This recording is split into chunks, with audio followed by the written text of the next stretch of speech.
wind tunnel. And I don't know where the hell Burton went, but they had to take Rochi and put him down in the nice, warm media room where they're doing these press conferences and whatnot. And Bill Belichick came out for his. And normally, Bill will do the state of the game, here are my thoughts, da-da-da. Not yesterday. And just listen to the way the guy sounded when he did answer these couple of questions off the jump. Here's the beginning of Belichick's presser yesterday. All right. Questions? Bill, was J.C. Jackson available today? No. And what happened that he was active for the game but wasn't available? He wasn't available. And why was he active for the game? He wasn't available. Just leave it at that. Wow. What do you make of no comments from Bill to come out the jump? He was just like, all right, let's go.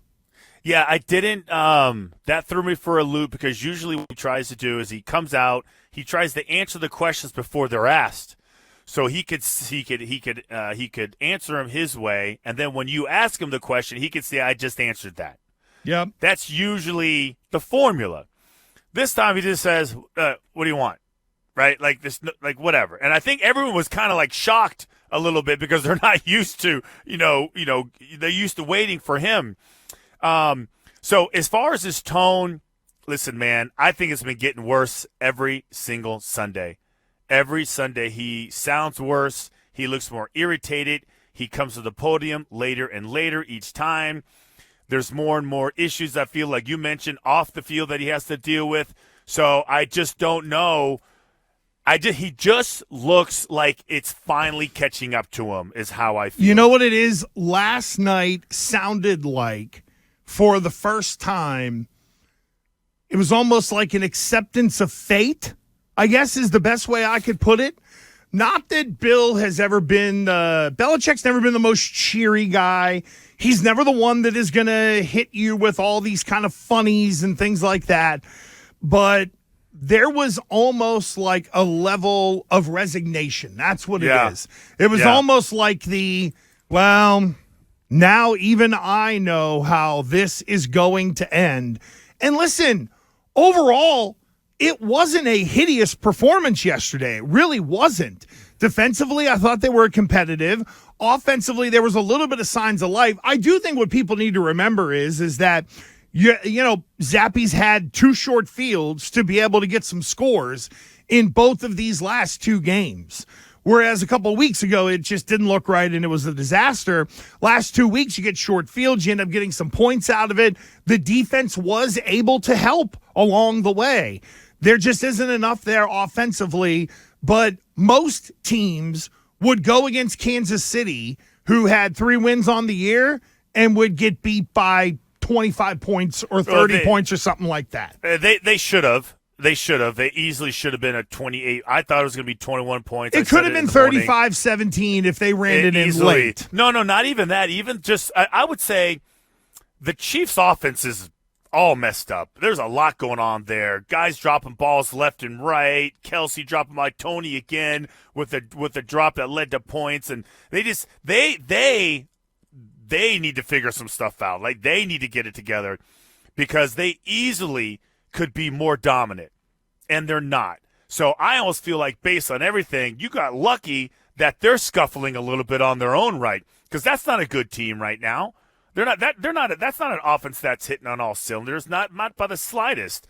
They can be, but they need to fix some things on their own, and just catching the ball would be one of them. I just keep thinking about the overall, you said resignation. I think a big part of this resignation is manifesting itself during the games. Just the overall attitude and philosophy during a game. And that, to me, the more I think about it, irritates me. Why? Why does it irritate you so much? Well, I'll say because I just feel like, I guess I'd rather go down with my boots on. I feel like that's my attitude. If I'm going to go down, I'm going down swinging. And Bill being the number cruncher, risk averse. Let me look at it this way. If I do this, it's only going to get worse, and I'll be one of those novice coaches that ends up chasing points and does something reckless and ends up getting embarrassed and losing by 35 points. So he does the smart, then I would say practical thing with some of his in-game decisions, especially in the fourth quarter. Yeah, I have no issue with Bill Belichick playing to keep it close. You're weighing the risk of who you're asking to be aggressive with, and I think that's something that, Zappe came out, and because it was the first throw of the second half, it changed everything offensively. It changed their play calling. In fact, over Christmas, I'm going to do a little research project because whether it's Mac, whether it's Zappe, or whether it was some other kind of turnover, I want to see what the next sequence of play calls were after a turnover. Because I think as soon as Zappe threw that pick, that was it. They shut it down. Nothing but easy throws. We're not going to let him go out there and make a mistake. And that all goes into the not trying to lose the game. And I think if you're playing the Cardinals, the Steelers, certain teams, with this group, you can attack that way. Against Kansas City, you're not going to be able to play that way. You got to make plays. You're going to have to score some points. You would have to do things a little differently. But to your point, Christian, I think there is I'm not going to put our team in harm's way. And it's what Bill Belichick has talked about for many years. Don't lose the game. And in a 10-point game, that's where I still think they look at it and say, let's not put ourselves into position to where we might not win it, but what we don't want to do is put ourselves down 18 and tell everyone we have no chance. When most people think that anyway. Yeah, so are you not hold on, talk me off the ledge here. All right, please. Talk me off the ledge. Because I feel like by the way, if you see me texting because I know you're in New York, it's because apparently water's leaking in my house. So I'm trying to coach people through that a little bit. And so it begins again. But this one's in the roof. I think it's a spot where there's a flashing issue because we're getting pounded down there. I think when I left, we were at 2.5 inches of rain. Okay, so if you see me looking at mine, it's I hate rain. It's because we lost power. We lost power. Yeah, that's fine. So no, they got backup power at CBS. No, I'm at home. My wife works at home. Whenever something bad happens, no one's losing power here. Are you kidding me? I was going to say this will be where we all hide out. When Mingles is out fixing this building, you're going to be the one on the air. You can see Mingles climbing up the tower, with no just the long hair's blowing in the wind, and he's like, I don't care. He's got a screwdriver in his mouth, climbing up there to be able to grab it. And lightning flashes in the background. Doesn't matter. Looking like Doc Brown at the big clock tower, trying to put the click them together. All right, so sorry for off the exit ramp. We're back on. How am I going to talk you off the ledge? I feel like I'm in a way.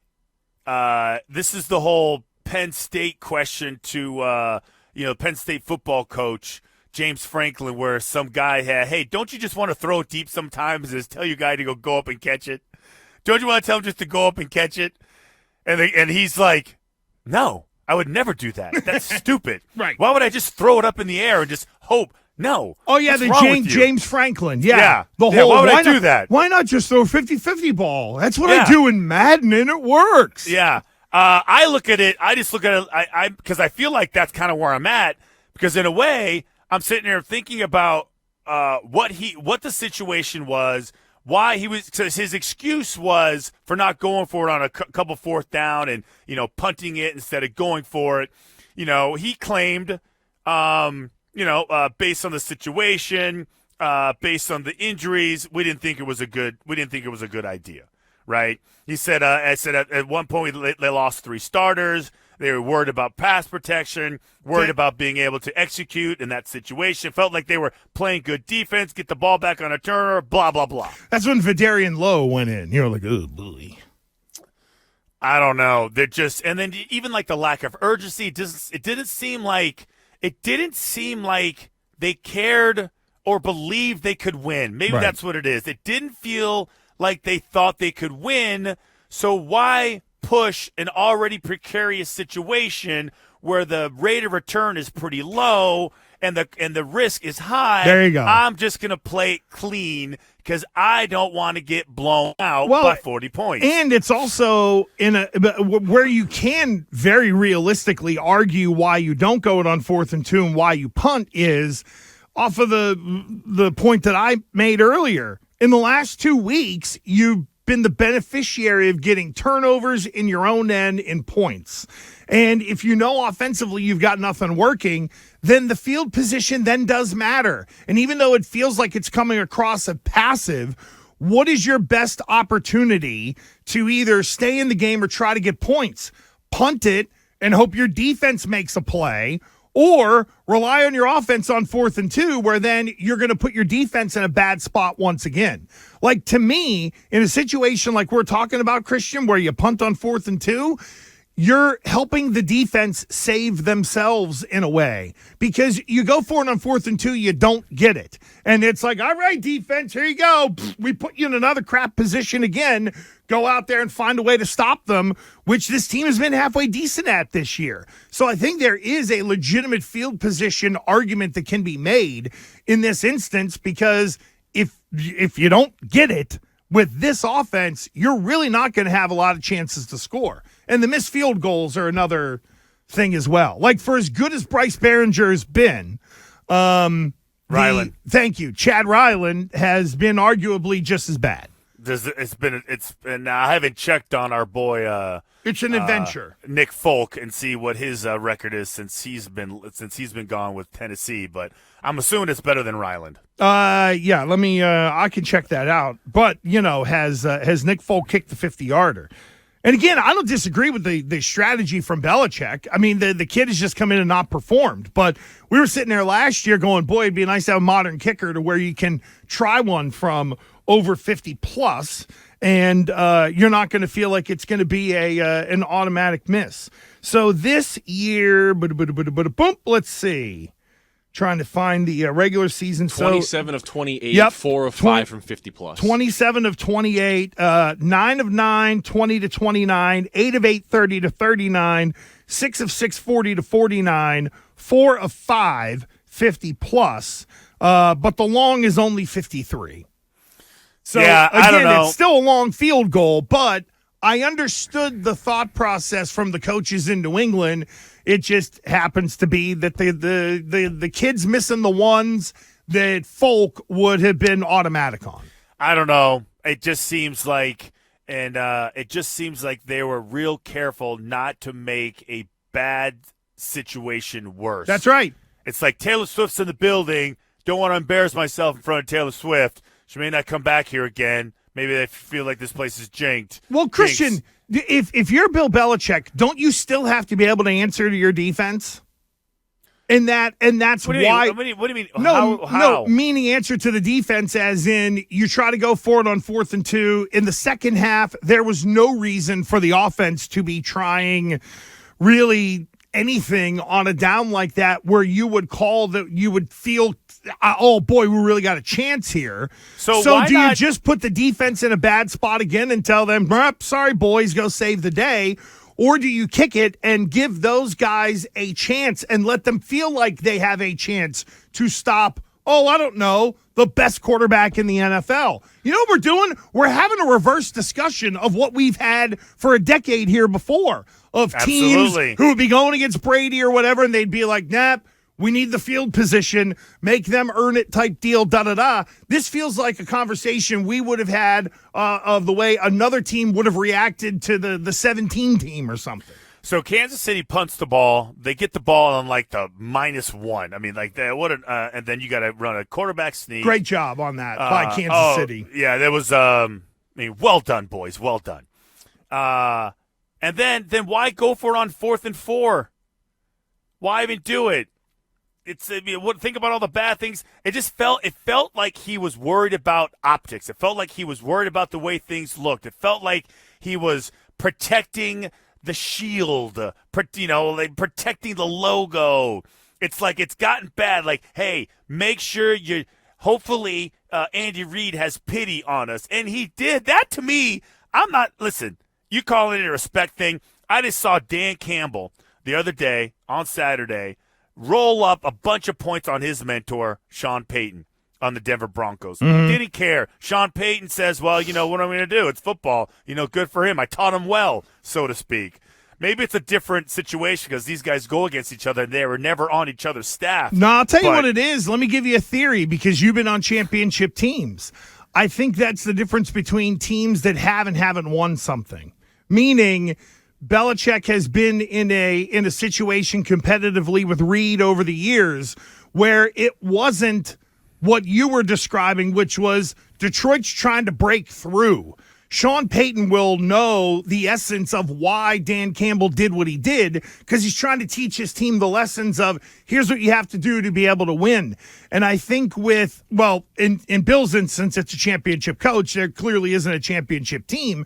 But with Kansas City, they're a championship team. They don't need to run it up on somebody to be able to, quote unquote, learn how to win at a high level. And there is the self-preservation mode. It looks like Kansas City, they're also going to be playing a wild card game this year, which normally they don't. So, you know, there's a lot that goes into maybe Andy Reid making some of those decisions because I don't think there was a competitive play in the last 2.5 minutes. It was more of the, all right, everybody, we're taking a knee here. Let's not do anything stupid. No one run anybody over. So I just think that I wonder if for championship teams or people who have been in championship situations, you're going to manage it differently than Dan Campbell, who's raw. I got to teach my team how to be a hardo and go win at a high level. Yeah, I don't know. It just this franchise just looks nothing like it used to. Like absolutely nothing. It looks nothing. It doesn't feel the same. It doesn't look the same. It doesn't play the same. They're the Jacksonville Jaguars. You got They're to the old Jacksonville Jaguars.